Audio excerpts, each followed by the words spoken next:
오늘 우리에게 주시는 하나님의 말씀은 창세기 49장 8절부터 12절까지의 말씀입니다.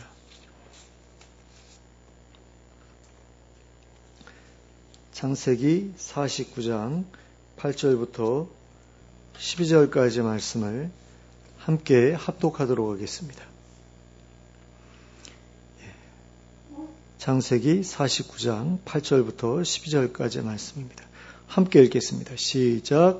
유다야, 너는 내 형제의 찬송이 될지라. 내 손이 내 원수의 목을 잡을 것이요 내 아버지의 아들들이 내 앞에 절하리로다. 유다는 사자 새끼로다. 내 아들아, 너는 움킨 것을 찢고 올라갔도다. 그가 엎드리고 웅크림이 수사자 같고 암사자 같으니 누가 그를 범할 수 있으랴. 규가 유다를 떠나지 아니하며 통치자의 지팡이가 그 발 사이에서 떠나지 아니하기를 실로가 오시기까지 이르리니 그에게 모든 백성이 복종하리로다. 그의 나귀를 포도나무에 매며 그의 암나귀 새끼를 아름다운 포도나무에 맬 것이며 또 그 옷을 포도주에 빨며 그의 복장을 포도즙에 빨리로다. 그의 눈은 포도주로 인하여 붉겠고 그의 이는 우유로 말미암아 희리로다. 아멘. 오늘 우리가 함께 읽은 본문에는 야곱이 자기의 아들들에게 남긴 유언 중에서 유다에게 남긴 유언의 내용이 기록되어 있습니다. 그런데 이 유언의 내용을 보시면 시므온과 레위에게 주어진 유언의 내용과 정반대되는 분위기의 내용인 것을 볼 수 있습니다. 먼저 8절 말씀을 보시겠습니다. 유다야, 너는 내 형제의 찬송이 될지라. 내 손이 내 원수의 목을 잡을 것이요 내 아버지의 아들들이 내 앞에 절하리로다. 자, 여기에서 볼 수 있듯이 유다에 대한 야곱의 유언은 시므온과 레위에 대한 예언과는 달리 유다의 앞날에 좋은 일이 가득할 것이라는 예언으로 이루어져 있습니다. 그리고 그 중에서도 가장 주목할 만한 예언은 유다가 앞으로 형제들의 찬송이 될 것이라는 예언입니다. 이것은 유다의 형제들이 유다를 자랑스러워하고 고마워하게 될 것이라는 예언이라고 볼 수 있겠습니다. 그리고 이것은 유다 지파 출신인 다윗 왕으로 인해 이스라엘이 강대국이 됨으로써 성취되었다고 볼 수 있습니다. 그리고 내 손이 내 원수의 목을 잡을 것이다 라는 예언도 다윗 왕에 의해 성취되었던 것을 볼 수 있습니다. 사무엘하 8장 1절부터 14절까지의 말씀을 제가 읽어드리겠습니다.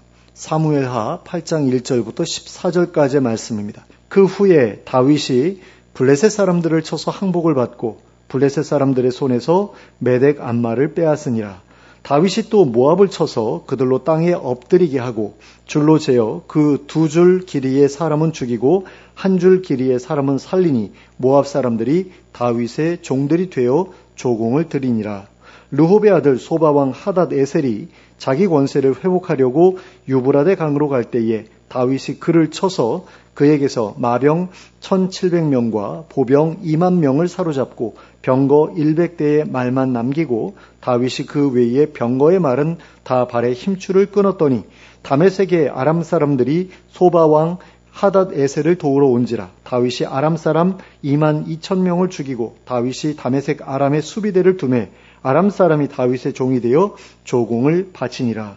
다윗이 어디로 가든지 여호와께서 이기게 하시니라.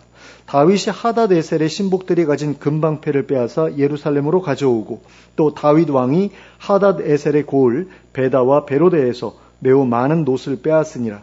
하맛 왕 도이가 다윗이 하닷 에셀의 온 군대를 쳐서 무찔렀다 함을 듣고 도이가 그의 아들 요람을 보내 다윗 왕에게 문안하고 축복하게 하니 이는 하닷 에셀이 도이와 더불어 전쟁이 있던 터에 다윗이 하닷 에셀을 쳐서 무찌름이라. 요람이 은그릇과 금그릇과 놋그릇을 가지고 온지라. 다윗 왕이 그것도 여호와께 드리되 그가 정복한 모든 나라에서 얻은 은금 곧 아람과 모압과 암몬 자손과 블레셋 사람과 아말렉에게서 얻은 것들과 소바왕 르홉의 아들 하닷 에셀에게서 노력한 것과 같이 드리니라. 다윗이 소금 골짜기에서 에돔 사람 18,000명을 쳐 죽이고 돌아와서 명성을 떨치니라. 다윗이 에돔의 수비대를 두되 온 에돔의 수비대를 두니 에돔 사람이 다 다윗의 종이 되니라. 다윗이 어디로 가든지 여호와께서 이기게 하셨더라.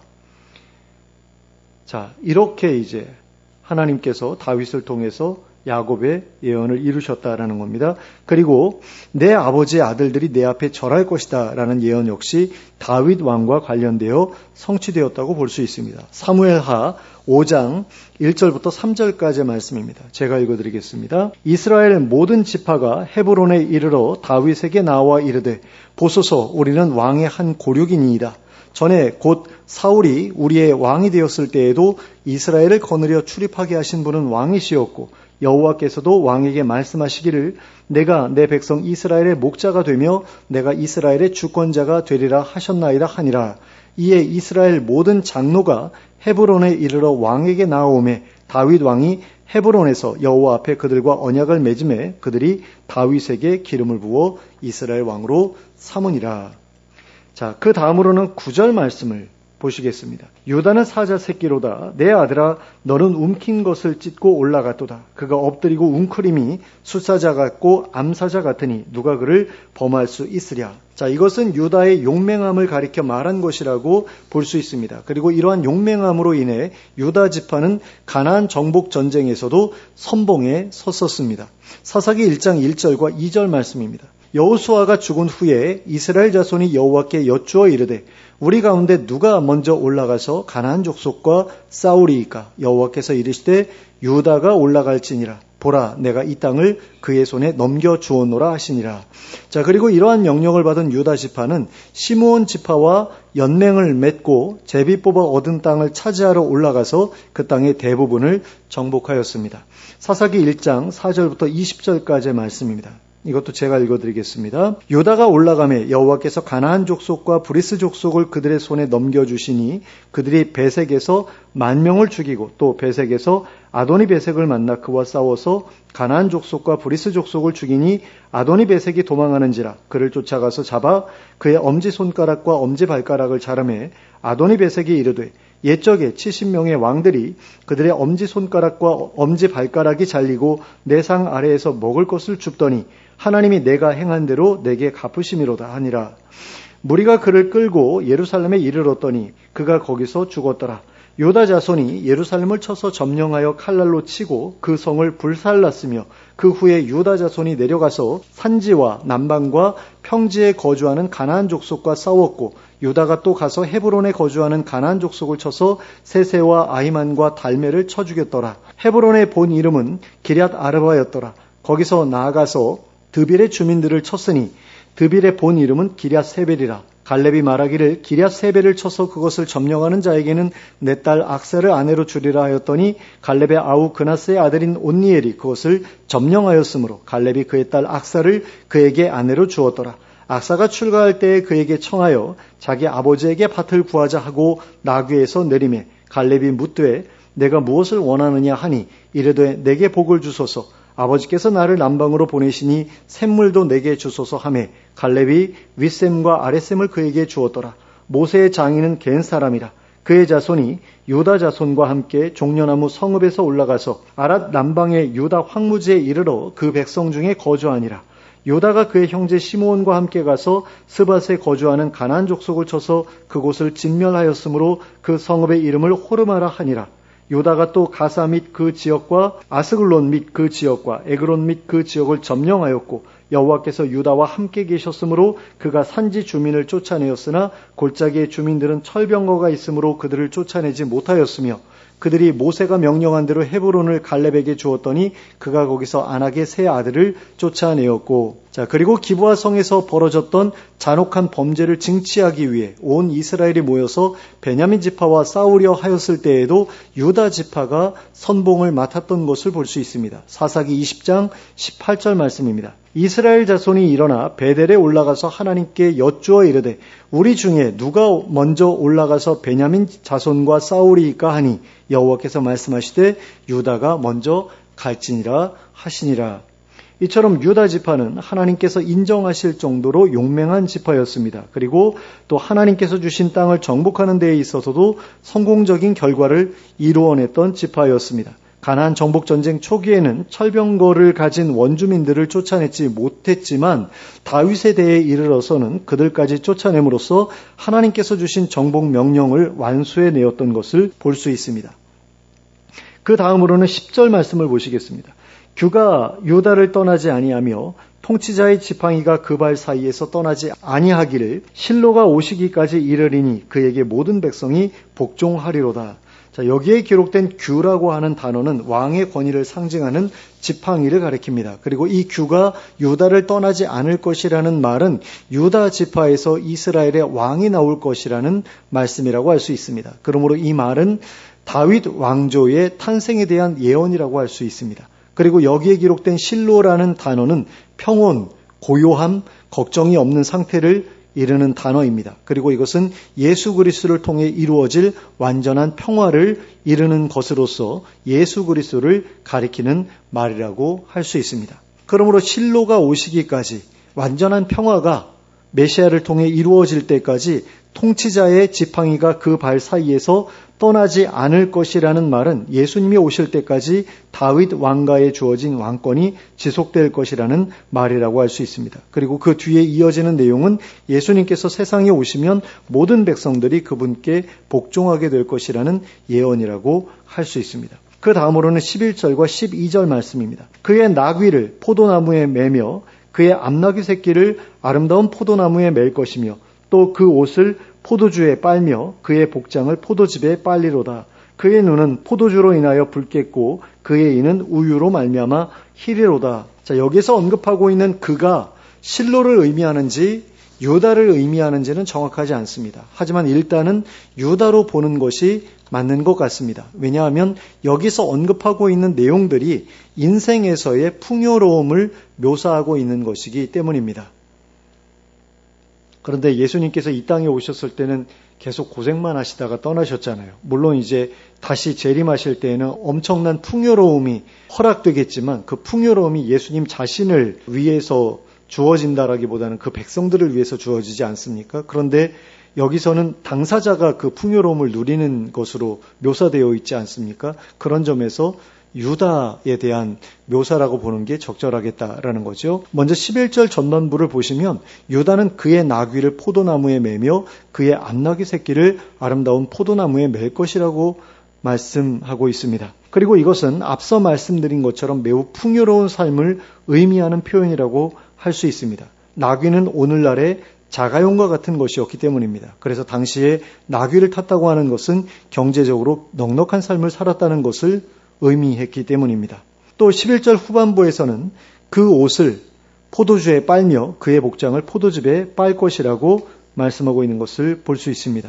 이것은 아마도 옷을 포도주로 붉게 물들여 입는 것을 말하는 것 같습니다. 그런데 옷을 염색할 때에 포도주를 사용해서 염색하는 일은 세상에서 보기 어렵습니다. 왜냐하면 그보다 저렴한 염색 재료들이 많기 때문입니다. 그런데 그 비싼 포도주를 가지고 옷을 염색한다? 이거는 말이 안 되는 거죠. 지나친 사치이고 낭비인 거죠.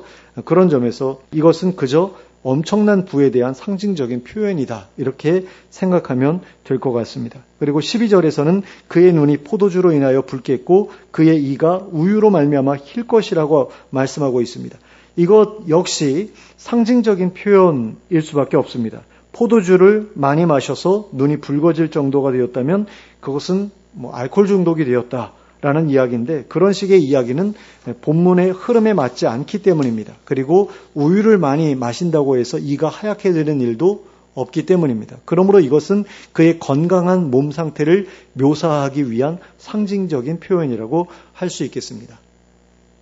야곱은 이처럼 유다에 대해 예언하기를 그가 이스라엘의 지도자가 되고 경제적인 넉넉함과 건강을 누리게 될 것이라고 예언하였습니다. 그리고 이러한 예언은 앞에서 살펴보았던 것처럼 역사 속에서 실제로 그대로 성취되었던 것을 볼 수 있습니다.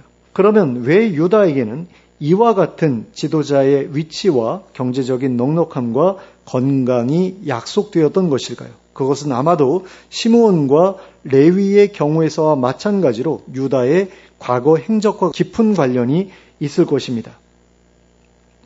사실 유다는 이전부터도 형제들로부터 그들의 우두머리로 인정을 받고 있었습니다. 그래서 유다는 요셉을 해치려는 형제들을 말리는 데 있어서도 큰 영향력을 발휘했고 또 아버지를 설득하여 베냐민을 데리고 애굽으로 내려가려 했을 때에도 형제들을 대표해서 아버지를 설득했었습니다. 특히나 아버지를 설득해서 베냐민을 애굽으로 데려가야 했을 때에는 자신이 그에 관한 모든 것을 책임지겠다는 말로 아버지의 마음을 돌이켰던 것을 보게 됩니다.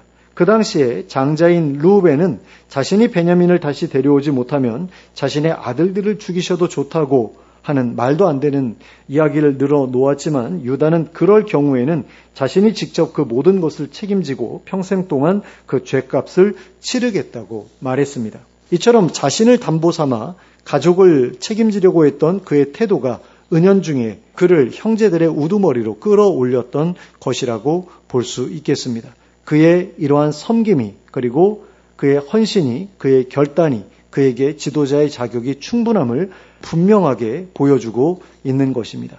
그러므로 유다와 유다의 후손들에게 약속된 그 지위는 하나님께서 그에게 자연스럽게 허락하신 것이었지 그가 억지로 차지하려고 해서 차지했던 것이 아니었다는 것을 알 수 있습니다. 예수님께서는 제자들에게 말씀하시기를 사람들은 높아지기 위해 남을 짓밟고 올라가려 하지만 하나님 나라에서는 오히려 섬기는 자가 높아지리라고 하셨습니다. 그리고 유다는 그러한 하나님 나라 원리에 대한 분명한 증거라고 할 수 있습니다. 그런데 하나님께서는 그와 같이 형제들을 섬기려 했던 유다에게 그러한 지위뿐만 아니라 경제적인 넉넉함과 건강까지도 약속해 주셨던 것입니다.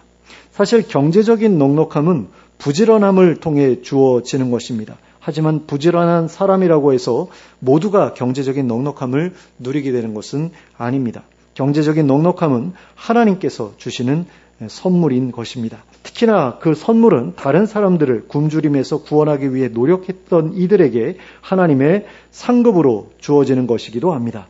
유다는 가족들을 굶주림에서 구원하기 위해 그리고 한편으로는 완고한 아버지를 설득하기 위해 자신이 책임을 지기로 했습니다. 그리고 이것이 바로 하나님께서 그에게 경제적인 복을 약속하신 이유가 되었을 것입니다.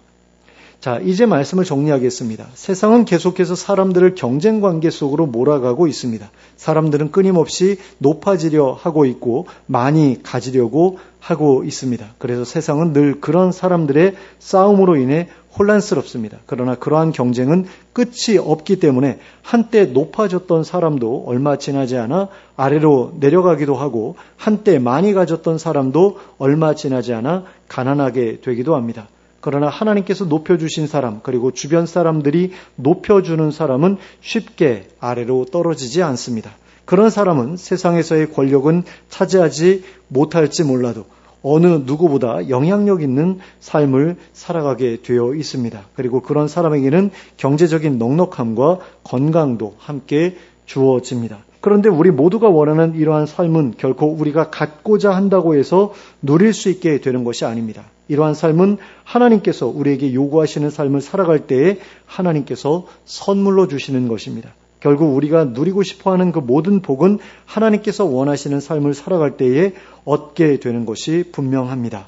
그러므로 하나님이 우리에게 원하시는 삶이 어떤 삶인지를 유다의 모습을 통해 그리고 유다의 후손인 예수님의 삶을 통해 배워나가는 우리가 될 수 있길 바랍니다. 그리고 그 삶을 본받아 살아가는 가운데 하나님을 기쁘시게 해드리는 우리가 될 수 있길 바랍니다. 그리하여 하나님께서 베풀어 주시는 은혜로 말미암아 주변 사람들에 대한 선한 영향력과 경제적인 넉넉함과 건강한 삶을 받아 누리는 우리 모두가 될 수 있기를 예수 그리스도의 이름으로 축원합니다. 함께 기도하겠습니다. 사랑과 은혜가 풍성하신 하나님 아버지, 우리가 유다와 같이 그리고 예수님과 같이 가족들과 이웃들에 대하여 책임감 있는 삶을 살아가게 해 주시기를 원합니다. 그리하여 저희의 도움을 필요로 하는 우리의 가족들과 우리의 이웃들을 잘 섬기게 해 주시길 원합니다. 그들을 사랑하고 그들을 섬기는 가운데 그들을 삶의 어려움 가운데에서 건져낼 수 있게 해 주시길 원합니다. 그리고 그로 인해서 하나님과 사람들로부터 은혜와 호의를 얻는 저희 모두가 될 수 있도록 인도해 주시길 원합니다. 예수 그리스도의 이름으로 기도하였습니다. 아멘.